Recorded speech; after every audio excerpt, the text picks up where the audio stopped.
So we're going to start today with a idea on the Parsha Lech Lecha. Says Parak Yud Gimel Vayihiriv Bein Roi Mikne Avram Bein Roi Mikne Lo. There was a quarrel with the shepherds that belonged to Avram and the shepherds who belonged to Lot. What were they arguing about? What were they upset about? Rashi explains that Lot shepherds, they were Shime, and therefore they let their animals pastured in fields that belonged to others. Unlike Avram's, of course, who were muzzled and didn't eat other people's crops, fields. So Avram's shepherds consequently rebuked them for stealing. So what did Avram do? Avram responded to Lot over there, and he says, there shouldn't be a quarrel among us anymore between me and you. Between my shepherds, your shepherds. There shouldn't be a fight over here. After all, we're brothers. Right? We're like brothers. So Rabbeinu Yosef in the Bechor Shor explains a deeper idea over here. He says Avram was saying that this is a disgrace. Why? Because others are going to say, look, these two, they're family, and look how pathetic it is. They can't even get along with each other. All they're doing is quarreling, they're fighting with each other. If this is how they treat family, how are they going to treat other people? These people are evil. So there's an obvious question over here on this idea presented by the Bechor Shor, which is, why was Avram Avinu so concerned about Achillah Hashem? Just because he had a disagreement with Lot. Whoever knew they were fighting would know why. They would know that Avram's animals, camels, they went out muzzled to prevent robbery, theft, as Rashi discusses in Bereshit Chav Dalet, Yud. They would know that he would give the rebuke to Lot for stealing. On the contrary, this wouldn't be a Chil Hashem, this would be a Kiddush Hashem. Wouldn't this prove how good Avram Avinu was? So therefore, why were they going to slander him, say Motzi Shemra about Avram, and they're going to call him evil because of this? Furthermore, as we know, Avram essentially opened a free hotel for all travelers. He gave them nice meals, 4 entrances to get in, anywhere he could get out. So he could run to greet his guests quickly from any direction. He bowed to his guests, called them master. He feed them good food, high-end food, tongue and mustard. So how could anyone say that he was evil? So comes along Rabbi Galinsky and explains, this is the way of people, unfortunately. Everything could be good, but if there's one bad thing, that will get emphasized, it will get magnified. That one bad nakuda sometimes, one bad point, even if it's not totally true. And unfortunately, sometimes many of the positives, many of the good qualities get completely ignored. Why? Because there's one bad nakuda that people focus on. There's a story about a younger man who came to daven in the Chazon Ish's minyan, and he brought his son with him. Now the boy, as many boys we know do, he was making noise during davening. So his father rebuked him, scolded him, while the Chazon Ish was watching. So after the davening, the Chazon Ish called the father over and sent to him. He said to the father, today you taught your son 2 things. Number 1, he learned that you're not allowed to make noise during davening. And number 2, he learned that it's permissible to get angry. In your opinion, asked the Chazon Ish, which one of the 2 behaviors do you think your son will adopt? Staying quiet in davening or getting angry? Think about that. Chazon Ish writes about this exact idea in his Classic Sefer Amunah v'Habitachon, Perek Daled, in Tezayin. He says, there's a quote, Min hamafsidin hayoiser ikariyim, which means one of the biggest losses that could happen, the primary deficiencies, is hiyois hamalami larabim bilti shalom mibiyotzim. When you have someone who's teaching something, you have a rabbi who's giving a shiur on a topic, but that individual, that teacher, his midos aren't complete. They're not refined. Then he continues and writes, Kasher yasmid hachonech la'amoid lefnei machanech bilti shalim. And when the Talmud, the student, the pupil, he learns from this educator who hasn't perfected himself yet. So what's going to happen at the end of the line? Yasmid linchol mimenu midos ra'os. The student, this Talmud is very likely to inherit those bad characteristic traits that his teacher has. In other words, as the saying goes, practice what you preach. Well, if you don't, then it's contagious. It's like a COVID-19. So you have to be very, very careful about that in you. And What do you, you're talking about how long can you wait? Correct. And we have to worry about that. Correct. Even by Avram, there is a concern.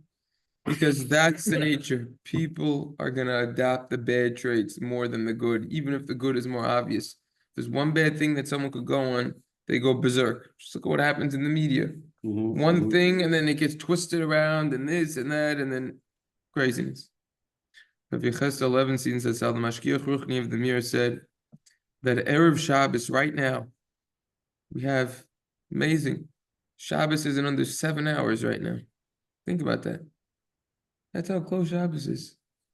So what's this Tekuf over here? Right? The idea is that Erev Shabbos is a time of tshuva. Shloh discusses this in Chulin, Mem Gimel, Samach Gimel. After all, this is a time, as we know, customarily say before Baruch Hu, the end of Kabbalah Shabbos, every Shabbos night, Nosach Ashkenaz, Chayiv Odom Lamashmesh Bibegod Erev Shabbos Im Chashecha. Right, the Gemara in Shabbos teaches us this, that a person is obligated Lamashmesh to move around his clothing, to examine his clothing, Erev Shabbos, before Shabbos Im Chashecha. With dark, but it means before Shabbos starts. It means check, you don't have anything that you're not allowed to be carrying on Shabbos, Muksa, etc. But the Gemara in Sanhedrin and Lamed Zayin says, Al Tikri Bigodov, don't read it as you're obligated to check your clothing. Ela Boigdov, you're traitors. People who are rebelling. What is this referring to? This is a time when we have to spiritually check ourselves. Make what we call a cheshbon ruchni, an accounting, a spiritual accounting. We have to eradicate midos ra'os. This is what we're learning in the morning in Reish Amos Beis in the Mishnah Berurah. The Zohar, Shabbos is the time when we have to remove machlokes. Right? It's the same exact idea. So, how did it come about that Erev Shabbos is a time when there's the most bittul Torah out of any day of the week, most bittul tefillah perhaps? You'll say people are involved with Chachana Shabbos. Let's be honest, come on. We know that's not necessarily true, especially Bachrim and Yeshiva. They essentially have nothing to do to prepare for Shabbos. Only to do is take a shower and put on clothing. Bachrim and Yeshiva, everything is provided for them. So how did it become a day when there's the least bodies in the Beis Medrash? That's what it is. You go anywhere in the world, that's what it is. There's the least people learning.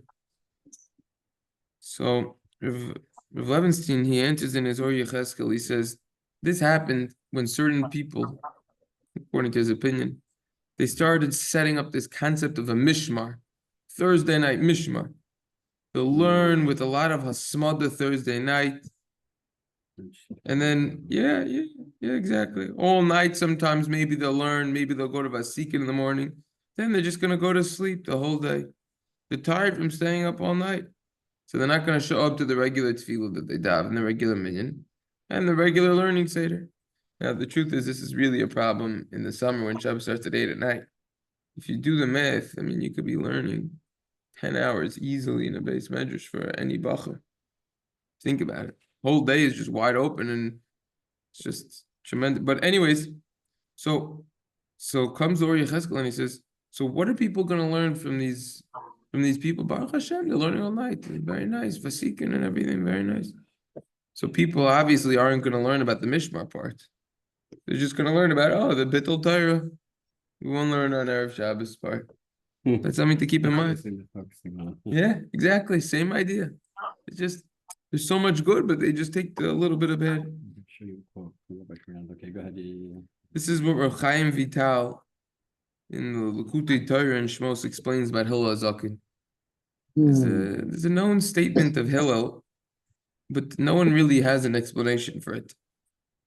Right? Hillel Zaken, he used to say when he was in a state of tremendous happiness at the Simchas Beis HaShoeva, which is a very happy time.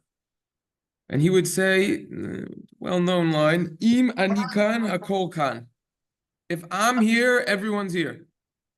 Vim eini kan mi kan. But if I'm not here, who's here? No one's here. Maran Sukkah Nun Gimel. Now, what is going on? Isn't that a tremendous amount of arrogance? Guy's saying he's the show. If I'm here, everyone's here. If I'm not here, no one's here. What do you mean? You got thousands of people. No one's here. What does this mean? Isn't Hillel known for his tremendous humility? The Gemara in Shabbos, Lamed Aleph, Lamed Aleph, the story of Shabbos, and with the ger, and it's very humble. So the Medrash says that Hillel learned for 40 years.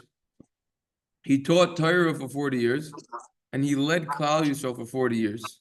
It's a Sifri in V'zayis HaBracha, Tezayin. So according to this calculation, Hillel was 119 years old.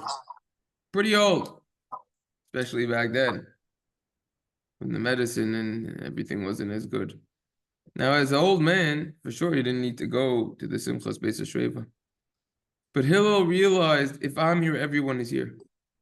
But if I'm not here, even if all of the judges, the Dayanim on the Sanhedrin would be there, who's going to be here? Because people are going to say, if Hillel allowed himself to be absent, then we don't have to come. Hillel is a great person. If Hillel, that tzaddik, doesn't need to come, we don't need to come. In other words, they're only going to just look at the bad. Beautiful. The Gemara says in Yuma on Peivav, Heichi Domi Chil Hashem. What constitutes a Chil Hashem? Desecration of Hashem's name. What's considered a Chil Hashem? So there's machlokes in that Gemara, and there's a whole shaila. How do we paskin at the end of the day? What is, after all, the bottom line answer as to what Chil Hashem is? So some say they all had one common denominator. What they said, Miyamai, my entire life, I did this. I didn't do that. What I wasn't supposed to do, I did that. It was the consistency, day in and day out, to say, you know what? This is something that I strongly believe in, even if it's above and beyond the halacha. I strongly believe in this, and therefore, I'm going to keep to it. It was the consistency that they had. That's one explanation. But the Gemara over there says, Rabbi Yochanan says, Achil Hashem is when I walk Dalet Amos. We're talking a maximum of 8 feet. Without learning Torah or wearing tefillin. Now just think about for a moment. He's talking 3 seconds he wasn't wearing tefillin or he wasn't talking Torah. Back then they used to wear tefillin all day. Nowadays we don't anymore for numerous reasons. So Rashi explains over there that statement of Rabbi Yochanan. No one would know the reason that he wasn't learning Torah at that moment was because he became weak from learning Torah every single minute. They're just going to think that he's wasting his time. Just imagine a scenario. We have Rabbi Yochanan, Rabbi Yochanan who created the Yerushalmi Gemara. He learned so much until he had no more strength and he had to stop learning just for a few moments in order to regain strength. But what do people say? They don't see all of the acts that he learned without interruption at all consecutively, of the toil, of the diligence, the amelus b'Torah, the hasmada b'Torah. Instead, they see that he just relaxed. Just for a few seconds. Second and a half, he stopped learning. Boom. They're going to say, oh, if Rabbi Yochanan's not learning, then we don't need to learn.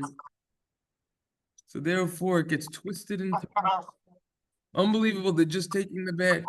So that's the idea over here, the deeper idea with Avram. That what? They're going to say, no, they're going to twist things around. There's a chillah Hashem, look, they fight. Twist it around. What was his point? Rabbi Fran said, why does everyone remember the bad things I do and forget all the good things I do? Oh, that's what he said? Yeah, that's what it is. That's what it is. So therefore, we need to be very careful about this. So Avram was cognizant of that. And Right. take care of this. Exactly.